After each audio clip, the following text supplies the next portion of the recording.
Evening, ladies and gentlemen. Joe with Jonose Cigars for the first bonus video for this month. I'll be talking a little bit about what I look for in a cigar, what I do to get the most enjoyment out of a cigar, and what are certain things that anyone who does enjoy cigars should be looking at to gauge whether or not it's a good cigar versus a bad cigar.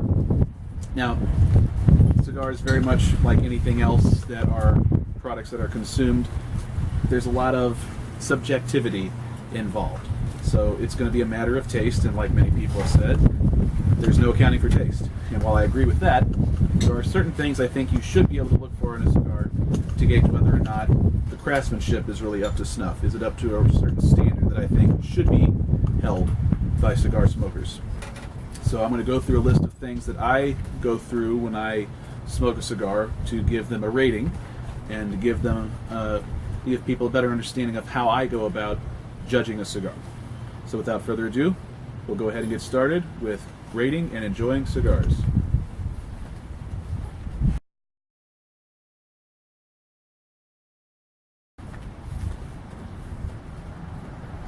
Clearly, the first thing that I look for when I see a cigar that I might want to try is the appearance. Does it look nice? Does it look like it's got good construction? Does it have a nice appeal visually to me? But more to that, it's not just appearance, but also, does it feel right? Does it feel evenly packed? Are there any soft spots? Are there any spots that feel like there could be knots?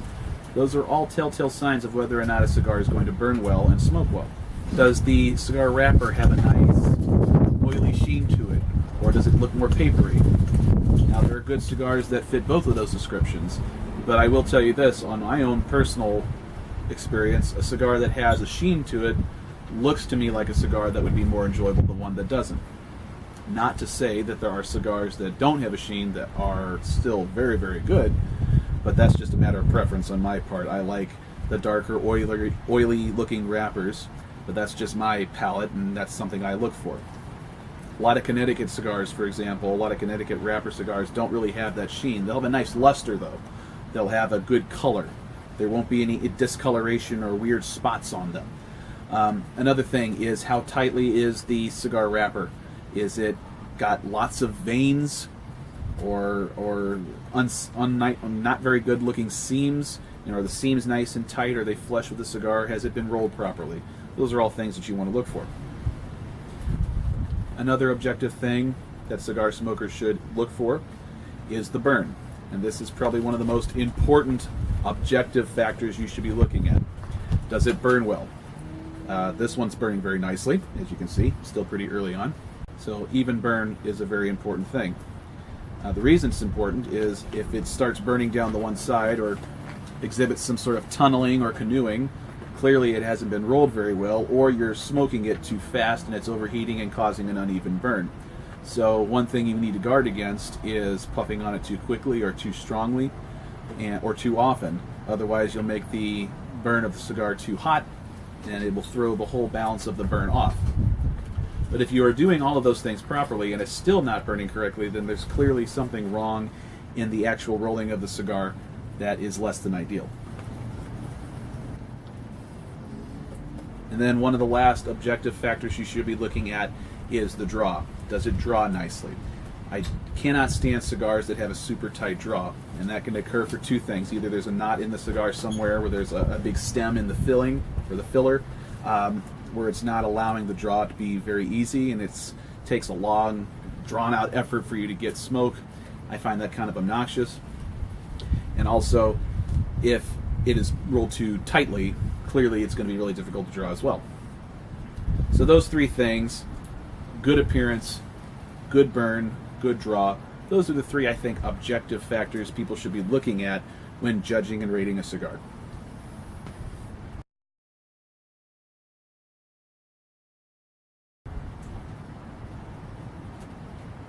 Now we get into the hairy business of talking about some of the more subjective factors about cigars.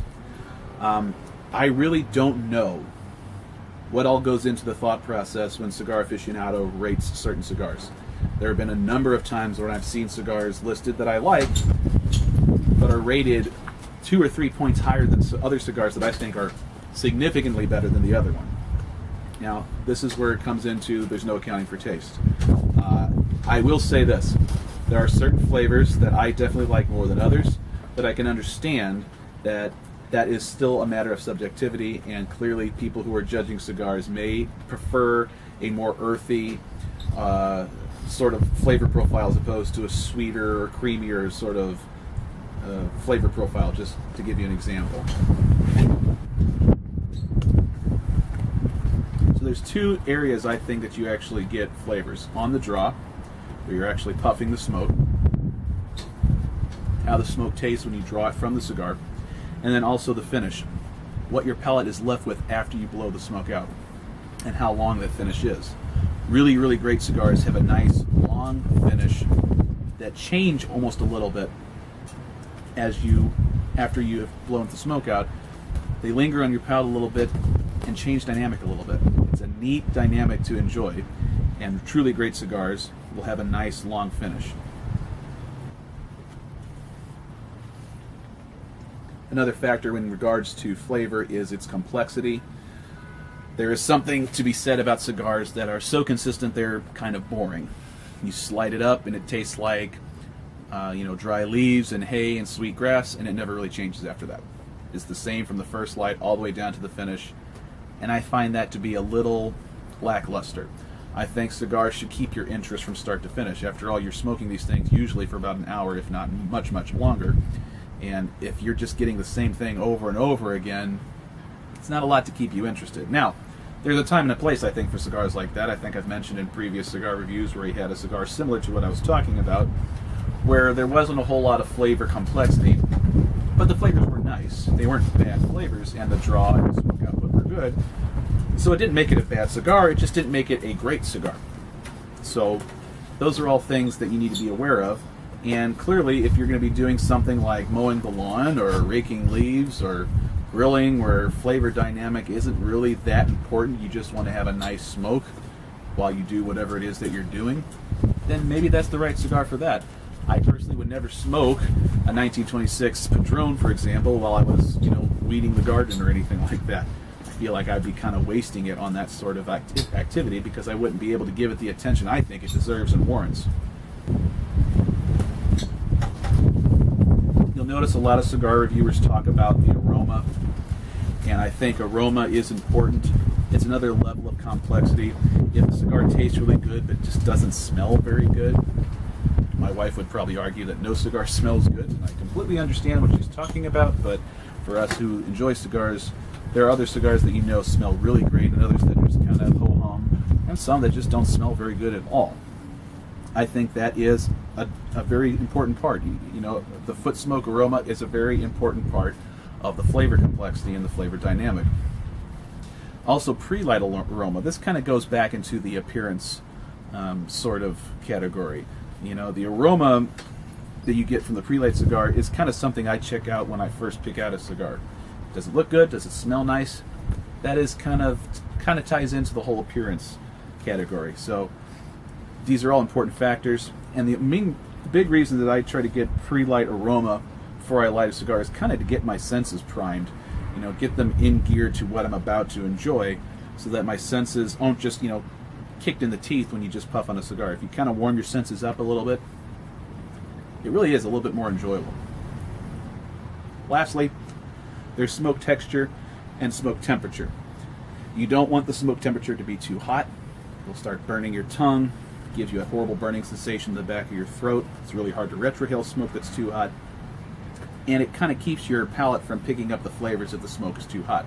You want a nice, mildly warm at most sort of smoke temperature. Ideally, it'll be a nice cool smoke, and that's kind of what you want because that'll allow your palate to pick up as many flavors as possible. And ironically, some of the bigger cigars will have some of the cooler smokes, like Churchill's, for example. Because there's so much body of the cigar that the smoke is being drawn from, you won't have as much heat as if it were, a real short cigar and the flame is closer to your mouth. And then, of course, smoke texture. Is the smoke airy? Is it light? Is it more full-bodied? Does it have texture to it? Does it have a slick feeling to it? Is it oily? These are all things that are, again, kind of a matter of taste. I like a nice, oily smoke. I just enjoy that texture. A cigar, in my opinion, can be chewy without being oily. For example, this Grand Puro is a good example. This is not really what I would call an oily smoke, but it's got some meat to it. You can feel this texture. It's almost like it's chewy in your mouth. And those are all just different levels of texture. And you might like some textures more than others, and that's where you have to explore which cigars you enjoy more than others. So you have appearance. How does the cigar look? Has it been constructed well? Does it have a nice even color? Does it have a nice roll? Is it nicely firmly packed? Does it have good looking seams, a nice luster or sheen to it? Does it smoke well? Does the burn go evenly from start to finish, or did you have to touch it up? Now keep in mind, if you're smoking when it's windy, or when you're doing something where you're moving your hands around a lot, that can affect the burn. You should always be kind of in a relaxed state when you're smoking a cigar to get the full enjoyment out of it. So those are things you need to be looking for. So does it burn well? Now does it draw well? Does the smoke come out effortlessly? Or do you really have to work for it to get it out? So those three things are the objectives: appearance, burn, and draw. And then you get into the subjective, which is flavor, complexity, smoke texture, and smoke temperature. And again, temperature I think is a little less subjective. I don't think it's good to have a too hot smoke. Hot smoke really doesn't lend itself well to getting the nice full flavors that you should be trying to get out. But the other three, complexity, flavor, and texture, the rest of those are pretty subjective. But some you can tell, if they have great complexity, are on a different level than those that are just consistent from start to finish.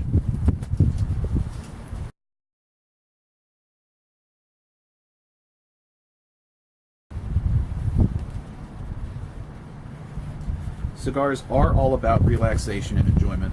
It is a leisure activity, and it is one of, my opinion, the crowning jewels of civilization, that man has paired their knowledge of agriculture, sensitivity to the earth, craftsmanship, patience, care for the product, and then attention to detail and relaxation. Those are all very important things to civilization, and they're encapsulated, all of those, in cigar smoking and cigar production.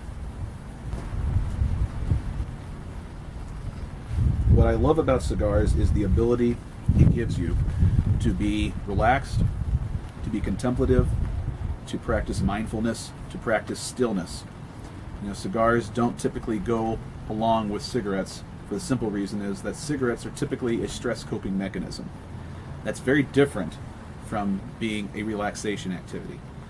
Clearly, cigarettes are enjoyed in a much different way than cigars. They're shorter, they have much lower quality of tobacco, there's an enormous amount of chemicals in most cigarettes, and they're a lot worse for you. You inhale cigarette smoke, you do not inhale cigar smoke, you puff on it, you retrohale it, and that's about it. It never really enters your lungs. I know people who do inhale cigars, don't know why they do that, but you don't need to do that, and I wouldn't recommend doing that.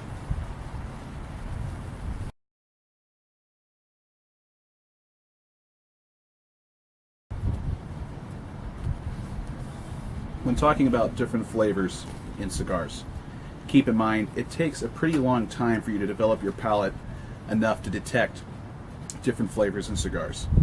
A lot of reviewers out there, myself included, will give you ideas of, oh, it tastes like cocoa, or it tastes like wheatgrass, this is more like charred wood, this has got a bready sort of flavor to it, this one's got more citrus.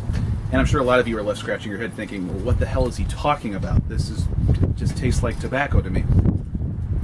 This sort of thing takes time. The more cigars you smoke, like anything else, is what's really going to enable you to pick out the different subtle flavors that a cigar has to offer. And it doesn't happen overnight. It takes a lot of time, and it takes a lot of different types of cigars for you to really fully appreciate the difference of flavor profiles that cigars have to offer.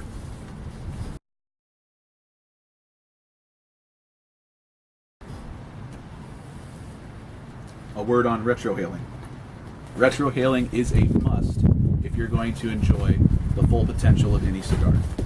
It is kind of harsh to your senses when you first start doing it.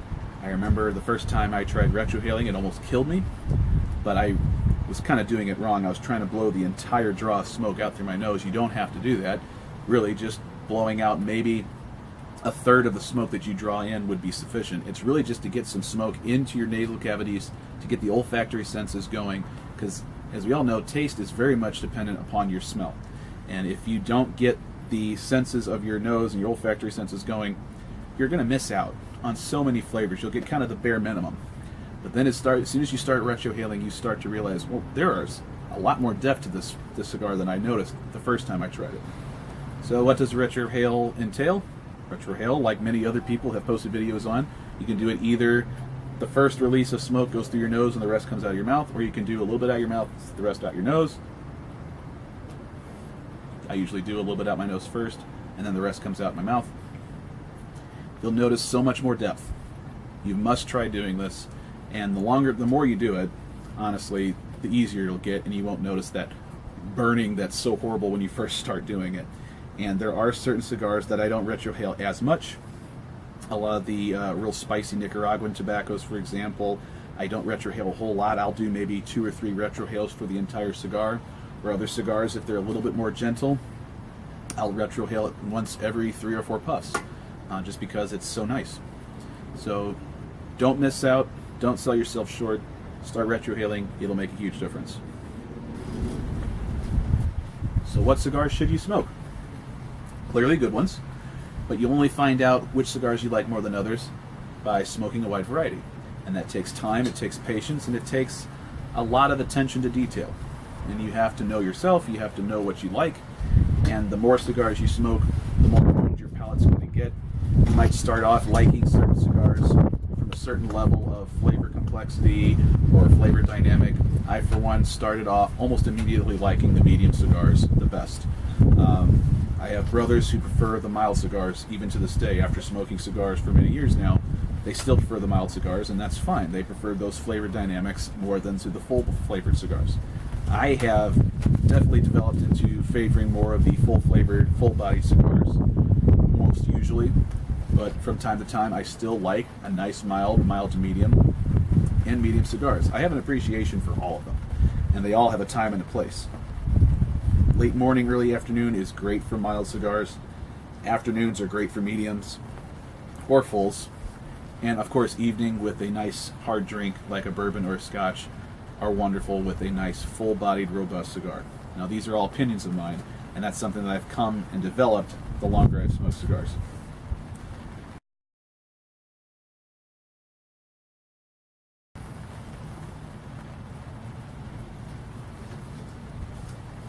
There is a real stigma out there and kind of a snobbery of sorts in regards to Cuban versus non-Cuban cigars. For example, I know people who will not smoke any Cohiba unless it is an authentic, non-counterfeit Cuban Cohiba. They will not smoke the Dominican Red Dots or the Nicaraguan Cohibas for whatever reason, because they just think that they're inferior. Now, maybe that's due to their flavor palette. They like the cigar flavors that come from the Cuban varieties, and they just don't like the ones that come from Nicaragua or Dominican Republic. And if that's the case, fine. That's fine. A little more expensive, but that's fine. However, if it's a certain amount of prestige that's affecting that opinion, I don't think there's really a place for that. I don't think prestige should really be carrying too much in the cigar smoker's mind. For example, I love bolivars that come from other places other than Cuba. And these are not, counterfeit bolivars. They're just bolivars. They're never marketed as Cuban cigars. They're marketed as bolivars from other countries. And that's fine. And there are numerous cigar varieties out there that maybe got their starts in Cuba, but have branched out and have factories in other countries as well. It makes it a lot easier to enjoy cigars if some of them don't come from Cuba, and therefore you don't have to worry about the embargo that affects us to this day. So don't let that sort of weird snobbery sort of sophistry affect your enjoyment. Don't be put off from trying things that may be regarded in upper echelons of Cigar Aficionado as being inferior to Cubans. That's for you to decide. You may very well like the Dominican brand of any other sort of cigar out there to the Cuban brand. And I will tell you this, they are going to cost you a hell of a lot less than the Cuban varieties.